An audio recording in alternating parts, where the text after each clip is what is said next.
سورہ بقرہ کی آیت نمبر ہے 104، پارہ نمبر 1 ہے۔ یا ایہا الذین آمنوا لا تقولوا راعنا وقولوا انظرنا واسمعوا وللکافرین عذاب علیم۔ اب یہ آیت میں بہت خوبصورت بات سکھائی گئی ہے اور بہت پیارا اس کا بیک گراؤنڈ ہے، بہت شاندار اس کی وجہ ہے۔ پہلے ترجمہ سنتے ہیں۔ اے ایمان والو راعنا نہ کہو اور یوں عرض کرو کہ حضور ہم پر نظر رکھیں، اور پہلے ہی سے بغور سنو، اور کافروں کے لیے دردناک عذاب ہے۔ اچھا، اب یہ بات کیا ہے، راعنا کیا ہے اور کیا کہا گیا تھا؟ ایکچولی معاملہ یہ تھا کہ جب نبی پاک علیہ السلام ابتدائے اسلام میں صحابہ کرام کو دین کی باتیں بتاتے، احکام اسلام بتاتے، تو اب ہمارے یہاں تو الحمدللہ ہم اسلامی ملک میں رہتے ہیں، ہمارے آس پاس بھی سارے مسلمان ہیں۔ پہلے تو ایسا نہیں ہوتا تھا، تھوڑے سے مسلمان ہوتے تھے تو یہودی اور غیر مسلم بھی آس پاس ہی گھوم رہے ہوتے تھے، وہ بھی آ کے بیٹھ جاتے تھے۔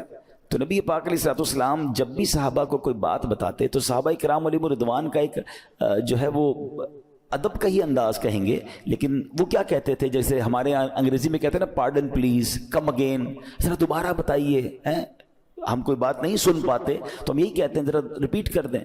تو وہ کہتے تھے راعنا یا رسول اللہ۔ یوں دیکھا جائے تو اچھا لفظ لگ رہا ہے کہ حضور رعایت فرمائیے، ہماری رعایت فرمائیں، پلیز اس کو ریپیٹ کر دیں۔ تو نبی پاک علیہ السلام وہ بات دوبارہ دہرا دیتے تھے، لیکن یہودی جو تھے وہ بھی آ کے بیٹھنے لگے اور وہ بھی راعنا راعنا کہتے تھے۔ اچھا، مسلمانوں کی لینگویج میں یہ معنی ٹھیک تھا، مگر یہودیوں کی زبان میں اس کا کوئی دوسرا معنی بھی بنتا تھا جو ادب والا معنی نہیں تھا، اس کا ڈیفرنٹ معنی تھا، اور وہ اس میننگ میں معاذ اللہ نبی پاک علیہ السلام کی شان میں گستاخی یا مذاق کی نیت سے یہ جملہ اگین ریپیٹ کرتے تھے۔ اب وہاں پر حضرت سعد بن معاذ رضی اللہ تعالیٰ بھی موجود تھے، جن کو یہودیوں کی لینگویج آتی تھی، ان کی ٹرمینالوجیز کو وہ سمجھتے تھے۔ وہ بڑے غصے میں آ گئے کہ اے دشمنان خدا و رسول، اگر تم نے ابھی یہ لفظ کہا تو تمہاری گردن سر سے اڑا دوں گا۔ تو یہودی کہنے لگے کہ آپ ہمیں کیوں پرابلم کر رہے ہیں، ہمیں کیوں ٹونٹ کر رہے ہیں، ہمیں کیوں ڈانٹ رہے ہیں؟ آپ کے صحابی بھی تو کہتے ہیں، وہ بھی راعنا کہتے ہیں، ہم بھی راعنا کہتے ہیں۔ اب حضرت سعد بن معاذ رضی اللہ تعالیٰ کو تو پتا تھا کہ یہ کس نیت سے کہہ رہے ہیں، تو آپ بڑے غمزدہ ہو کر، رنجیدہ ہو کر پیارے آقا علیہ السلام کی بارگاہ میں آئے۔ اس سے پہلے کہ وہ عرض کرتے، قرآن پاک کی آیت نازل ہو گئی۔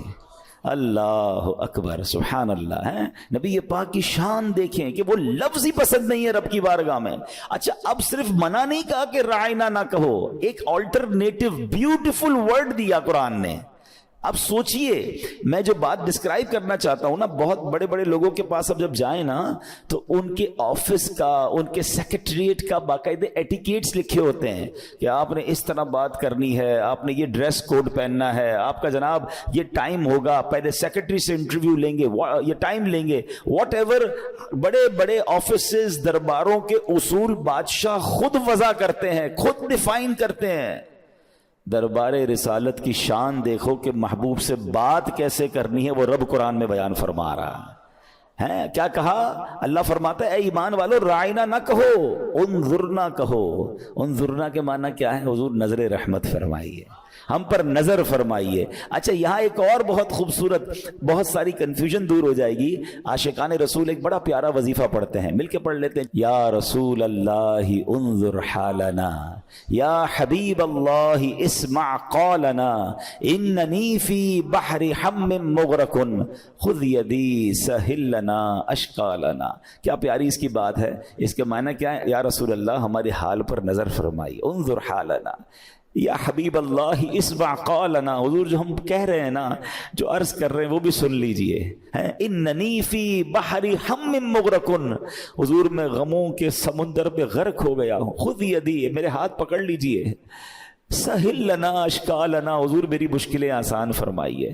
تو یہ تو قرآن سے وظیفہ ملا ہے۔ کیا کہا قرآن نے؟ راعنا نہ کہو، انظرنا کہو۔ سورہ بقرہ کی آیت